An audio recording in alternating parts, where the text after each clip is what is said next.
Assalamualaikum warahmatullahi wabarakatuh. Selamat Waalaikumsalam. pagi, selamat petang, salam sejahtera, salam bahagia, salam sehat. Terima kasih. Saudara-saudara semua sebangsa dan setanah air. Alhamdulillah kita bisa dapat berkomunikasi. Saya dan Pak Dirjen Multilateral Kementerian Luar Negeri berada di Glasgow, Pavilion Indonesia, dan kami bisa melihat dengan jelas senior kami di layar kaca, Pak Sarwono Kusumatmaja. Salam sehat senior. Terima kasih. Hari ini Sama, adalah salam hari sehat. yang khusus. Perkenalkan, saya tadi sudah disebut Efran Shah, penasehat senior Menteri Lingkungan Hidup dan Kehutanan. Saya ulangi, hari yang spesial karena kita baru saja melalui hari pertama dari COP26 secara resmi. Pak Dirjen, terima kasih. Izinkan saya menanyakan beberapa kesan dan pesan ya yang kiranya dapat menjadi sharing, dapat menjadi pengetahuan bersama kawan-kawan yang kebetulan tidak berada di sini dan juga agak jauh dari Manggala gitu. Jadi apa yang terjadi pada hari pertama kemarin, izinkan saya satu menit memberi highlight. Kita menghadirkan delegasi yang sangat luar biasa kuat, dipimpin langsung oleh Bapak Presiden, didampingi oleh banyak menteri, termasuk menteri koordinator.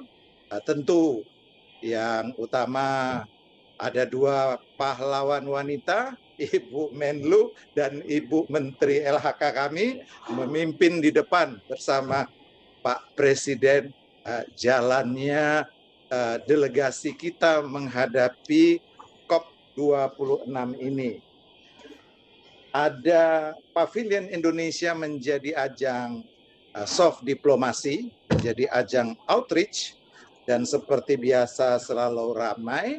Pada hari kemarin setelah dibuka, hari pertama, kita berhasil menyelesaikan 3 sesi, yaitu high level meeting, initial talks on achieving ambitious target on greenhouse gases emission reduction. Kemudian sesi kedua melibatkan banyak BUMN serta private sector, pengusaha swasta. Topiknya Becoming the World's Leader in Green Economy, Leading in NDC Implementation. Menarik Pak Sarwono karena semua BUMN ini sudah lantang berbicara decarbonisation dan decarbonisation. Dan kemudian juga mereka punya roadmap masing-masing untuk mendukung NDC. Itu sesuatu yang menggembirakan. Yang ketiga, yang terakhir kemarin ya, Pak Dirjen sempat lihat nggak itu kita bicara mobilizing finance and investment for Indonesia in clean energy transition. Jadi ada 3 topik berat tapi sangat penting untuk pencapaian ambisi target Indonesia NDC dan kemungkinan beyond. Bahkan kita kalau bisa lebih cepat dari yang kita targetkan. Kira-kira begitu, banyak pesan. Mungkin sudah di-cover dari Pak Presiden bahwa jangan lupa apapun yang kita kerjakan selalu diletakkan di dalam target pembangunan berkelanjutan. Dalam hal ini ya kita sekaligus menuju mencapai jalan yang sama untuk SDG Indonesia ya. Nah, jadi kita juga jangan ngerjakan ini lalu yang lainnya ditinggalkan. Jadi itu pesan penting Presiden dan kemudian Pak Luhut Panjaitan dalam membuka kita punya pavilion itu juga menyampaikan pesan sangat optimistis bahwa Indonesia bisa mengerjakan ini dan menjadi contoh di dunia. Syukur-syukur kita bisa mempercepatnya.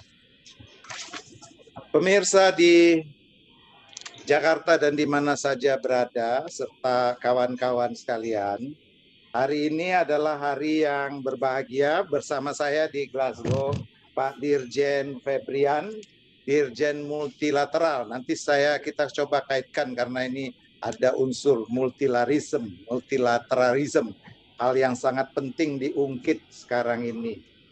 Pak Dirjen, ini kesan umum dulu yang 1 hari kemarin gimana? Terus saya mau menanyakan, kalau dilihat dari dinamika kerjasama multilateral, terutama tentang selalu ada feeling, ada perasaan bahwa multilateral itu tidak efektif semakin akhir-akhir ini, tanggapan Bapak gimana kira-kira? Baik, terima kasih Pak Efran. Selamat siang Pak Sarwono dan Bapak Ibu sekalian, baik di Jakarta maupun di tempat lain.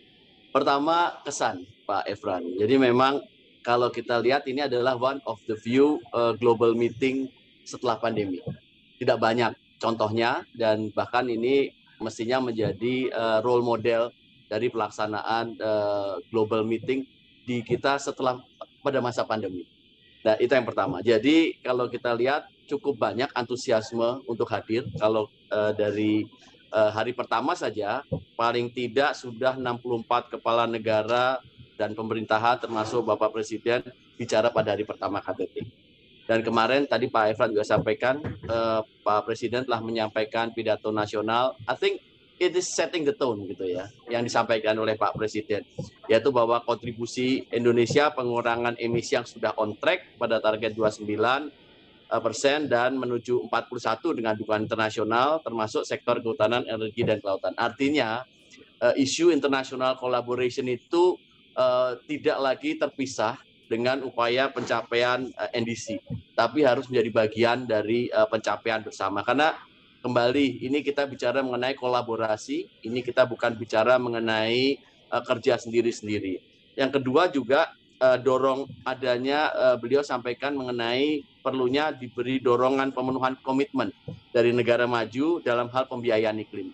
Saya rasa kalau kita bicara pembiayaan iklim ini adalah bagian yang menurut saya sama pentingnya dengan komitmen dan pledge. Karena kita tahu, kita sadar, apalagi sebagai negara berkembang tidak mungkin kita lakukan sendiri, dan juga negara maju memiliki kapasitas dan kapabilitas yang mungkin lebih yang bisa digunakan untuk membantu negara berkembang. Yang terakhir yang beliau sampaikan, tiga utama, yaitu mengenai arti penting ekonomi karbon sebagai salah satu upaya penanganan isu perubahan iklim. Nah, ini menjadi isu yang baru, isu yang saat ini sedang gencar dibahas, dan saya rasa sangat relevan. Jadi yang disampaikan Bapak Presiden betul-betul setting the tone untuk pertemuan kali ini, COP yang pas kita bilang belum selesai pandeminya. Tapi dalam hal kita menerapkan gaya hidup baru dalam hal ini. Dan tentunya ada yang menarik Pak Efran, yaitu bahwa Indonesia ini kan inisiator dari Archipelagic and Island State Forum. This is our baby, Indonesian baby. Dan ini leadership kita menonjol sekali di sana karena kita yang punya inisiatif dan kita mengumpulkan anggotanya 47 negara, dan untuk pertama kalinya ada joint statement dari para pimpinan ICE Forum yang diinisiasi oleh Indonesia dan disampaikan oleh Bapak Presiden dan kemudian dibagikan kepada 10 negara. Artinya apa? Artinya ICE Forum yang merupakan inisiatif Indonesia dan kemudian diikuti oleh 47 negara sudah menancapkan radarnya di tengah isu climate ini. Jadi artinya kita mencoba mendorong nexus antara isu climate dengan isu ocean. Ini yang memang salah satu menjadi ini kita. Kalau begitu Pak Dirjen, kalau lihat dari kacamata presidensi Inggris, UK, mereka itu kan menyebut dan menekankan tentang pentingnya action dan solidarity. Jadi mungkin kaitannya itu kita kerjakan ya, bahwa solidaritas kita deramak dari katakanlah negara-negara lain yang juga nasibnya mirip, bakal mirip dengan kita dalam menghadapi ancaman iklim. Sebetulnya kalau Indonesia melihatnya Pak ya, kita ini lebih ada urgensi yang lebih kuat dibanding negara-negara yang kepulauan kecil-kecil itu atau enggak ya? Saya rasa ini bagian dari leadership Pak Irfan ya. Bagian leadership. Bagian dari leadership. Karena kalau kita bicara mengenai politik luar negeri, kebetulan saya backgroundnya kan memang dari Kemlu. Satu ingredients yang dalam politik luar negeri adalah sangat penting adalah we can show our leadership. Yeah. Dan leadership itu adalah dengan memahami kekurangan negara-negara lain yang less fortunate daripada kita, dan juga mencoba mendekatkan gap antara kekurangan negara-negara developing countries, yaitu Indonesia termasuk masih menjadi bagian dari itu, dan kemudian apa kelebihan dari negara-negara maju. Jadi memang tadi betul solidarity itu kemudian diterjemahkan kepada international collaboration. Sekarang Pak Dirjen, kalau saya boleh lebih jauh looking forward, kita kaitkan dengan G20. Ya. Ini Pak Presiden baru ambil oper dari Italia. Kira-kira gimana kita kaitannya dengan misi di sini dan kemudian mengaitkannya dengan kepemimpinan Indonesia di G20? Ada, kalau saya lihat justru 3 nih Pak Efran. Kita sekarang COP26, kemudian G20, dan jangan lupa 2023 itu ASEAN, kita ketua ASEAN. Oh, ASEAN juga ya? Iya. Right after G20. Sehingga kemudian akan sangat bermakna apabila memang ada benang merah di antara leadership kita di tiga kepemimpinan itu. Jadi policy kita tidak policy yang terpecah, tapi satu policy yang sangat komprehensif di mana apa yang kita peroleh di COP ini kemudian akan bisa transpire di dalam keketuaan kita di G20. Dan saya rasa ini yang dilakukan teman-teman sehingga we are very serious untuk mengegolkan banyak inisiatif di COP ini supaya nanti norm setting ini kita bisa bawa ke G20. Di mana G20 ini tentunya agak sedikit eksklusif karena negara-negara yang berkemampuan 20 besar ekonomi terbaik. They can do more. Jadi sehingga ada dorongan, ada boosting dari hasil norm yang kita bawa di COP26 ini kemudian akan kita bawa untuk mendapat dorongan leadership dari G20.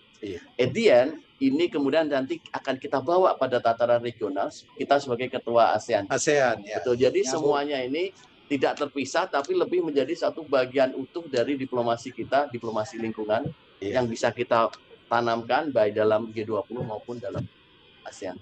Baik, kawan-kawan, kita baru saja atau sedang berbincang dengan Pak Dirjen Multilateral Kemlu, Pak Febrian Alfianto Rudiat, yang bertugas sebagai delegasi Indonesia di sini dan membackup perundingan kita menyelesaikan term-terms yang tertera dalam Paris Agreement yang masih banyak dan panjang 2 minggu ini akan dibahas, terutama tentu nanti yang berkaitan dengan finance yang akan rada alot. Pak Dirjen, saya minta izin menyapa senior Pak Sarwono Kusumatmadja karena ada pertanyaan, satu jenis pertanyaan ya Pak Sarwono yang biasanya datang belakangan, nggak di depan, yaitu mengenai gender in changing time. So, mungkin Pak Sarwono orang yang tepat ya kalau bicara mengenai gender karena terlalu banyak melihat contoh yang sudah terjadi di muka bumi, Pak. Itu penghormatan, Pak, bukan ngejek, Pak. Ini ada masalah, Pak. Kalau Bapak kesannya dari Jakarta ngikuti gimana, Pak? Apa yang terjadi di sini? Kesan umum dulu, Pak Sarwono. Maksudnya di Glasgow?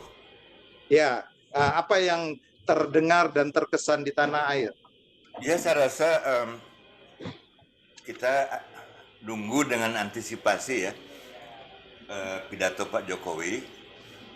Alhamdulillah itu ekspektasi kita terpenuhi karena dia kan bilang mau lead by example dan dalam waktu 4 menit dia menyatakan example yang dia maksud itu apa, jelas sekali dengan bahasa yang sederhana dan efektif gitu ya.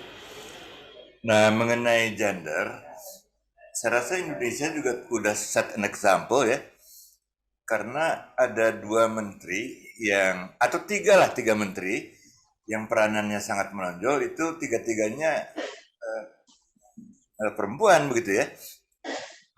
Bu Retno Marsudi, Bu Siti Nurbaya, dan Bu Sri Mulyani. Dan ini ada suatu simbolisme yang penting karena perjuangan untuk mengatasi krisis iklim ini hanya bisa dilakukan dalam suasana inklusif ya, setara dan non diskriminatif. Nah, sehingga kemudian kesetaraan gender itu menjadi bagian dari mix tadi ya, dan Indonesia bisa bangga bahwa kita mempunyai kombinasi yang diperlukan untuk melakukan perubahan. Dan kita juga melihat ya, nah ini entah ini accident atau enggak, banyak sekali negara yang mempunyai problem gender inequality begitu, juga pada yang sama punya problem-problem seperti ini poverty yang ekstrim begitu ya, migrasi yang juga tidak terkendali malah terpaksa begitu, dan juga kekerasan. Nah, Indonesia punya problem-problem itu tapi dalam skala yang jauh lebih tolerable, lebih kecil begitu ya. Nah, saya kira itu semangatnya ya, bahwa gender equality itu adalah suatu ingredient yang memang harus ada ya dalam memerangi climate change ini. Apalagi kalau kita ingat ya bahwa kaum perempuan itu mempunyai suatu role ya, peran yang khas lah ya, sebagai pengasuh ya, caregiver ya, sebagai pelindung gitu. Nah, jadi ini saya rasa dalam hal ini, dalam soal gender equality, Indonesia juga memperlihatkan sinyal yang jelas bahwa kita is on track begitu ya. Masih. Baik, Pak Sarwono, di sini kalau lihat acara-acara berbagai pavilion lain dan suasana di green zone ya yang melibatkan CSO dan partisipasi aktor non pemerintah, itu isu perempuan ini masih terus meningkat, isu pelibatan perempuan. Kalau menurut Pak Sarwono, di tanah air kita masih ada space nggak untuk mengakomodasi lebih dari apa yang kita kerjakan sekarang? Saya rasa ada tetap. Dan saya rasa itu tidak akan begitu sulit bagi kita karena momentum itu sudah dibangun begitu ya. Dan contoh dari peranan gender itu sudah banyak. Jadi tinggal di push saja begitu. Lain halnya dengan situasi di beberapa negara tertentu di mana memang kebetulan ya establishment-nya menganut diskriminasi gender. Nah, jadi dalam hal itu ya kita betul-betul posisinya baik lah gitu ya. Dan juga dari segi sejarah juga ya, peranan kita juga tidak bisa jadi contoh lah gitu ya tentang. Baik Pak Sarwono, terima kasih. Tapi Pak Sarwono veteran ya di lingkungan hidup di tanah air kita. Pertanyaan saya satu yang terakhir, kalau masih punya harapan apa Pak Sarwono ke depan selain mendampingi kita ini dan yang lebih muda gitu? Ada harapan yang terkait climate change, Pak? Harapan saya adalah bahwa mudah-mudahan para pemimpin dunia itu betul-betul sadar bahwa peradaban kita ini di ujung tanduk ya, dan kita harus berbuat yang katakanlah terbaik begitu ya. Kita harus kompak sebagai umat manusia, kita harus lupakan segala macam rivalitas yang at the end ya will prove to be meaningless anyway gitu. Nah, jadi solidaritas global ini perlu kita tegakkan dan saya kira harapannya itu terletak pada siapa saja yang bisa lead by example itu gitu. Nah, kebetulan kalau Indonesia bisa memegang peranan itu bagus sekali karena kita tidak punya sejarah yang katakanlah jelek ya di dalam percaturan global. Jadi Baik, ya carry on. baik, terima kasih Pak Sarwono, terima kasih banyak. Sebelum kita berpisah Pak Dirjen, ada sesuatu lagi yang kiranya penting diingatkan kawan-kawan yang sedang berjuang di sini? Baik, terima kasih Pak Efran. Mungkin satu saja. Tadi ini terkait dengan pertanyaan Pak Efran ke Pak Sarwono. Pak Sarwono ini legend. Kemudian kira-kira apa yang bisa ke depan? Mungkin ini kita ingatkan kembali memang bahwa isu climate ini isu intergenerasional ya. Jadi Pak Sarwono satu generasi yang mengantar kita kepada kegiatan yang memang harus diisi oleh generasi lainnya. Jadi ini bukan suatu kegiatan yang terpisah, tapi lebih pada siklusnya itu panjang. Jadi yang penting adalah perseverance dan ada nilai-nilai yang memang bisa diwariskan atau diteruskan pada generasi berikutnya. Dan saya rasa ini kerja multilateral, Pak. Jadi kalau tadi pertanyaan adalah multilateral diplomasi kadang tidak deliver. Kita tidak bisa pilih sebetulnya mau multilateral diplomasi atau bilateral apa regional. Karena masing-masing memiliki kekuatan dan fungsinya sendiri. Di multilateral ini kita bicara norm setting, yang kemudian tentunya akan lebih efektif kalau set norm yang sudah di-set ini dilakukan pada tingkat regional maupun bilateral. Tapi paling tidak universalitasnya norma-norma ini di-share oleh semua negara. That's the essence of multilateral diplomacy. Terima kasih Pak Dirjen, kawan-kawan sebangsa dan setanah air. Terima kasih banyak sudah mengikuti kira-kira pembicaraan pembuka yang penting ini. Nanti akan ada pembicaraan seperti ini kemudian. Ini barulah awal. Kami mohon doa restu kawan-kawan agar delegasi RI yang sedang berjuang di Glasgow mencapai target dan sasaran. Salam perjuangan. Salam. Wassalamualaikum warahmatullahi wabarakatuh. Selamat petang. Sampai jumpa lagi. Efran Syah KLHK, Pak Dirjen Multilateral Pak Febrian. Salam. Off. Makasih Pak.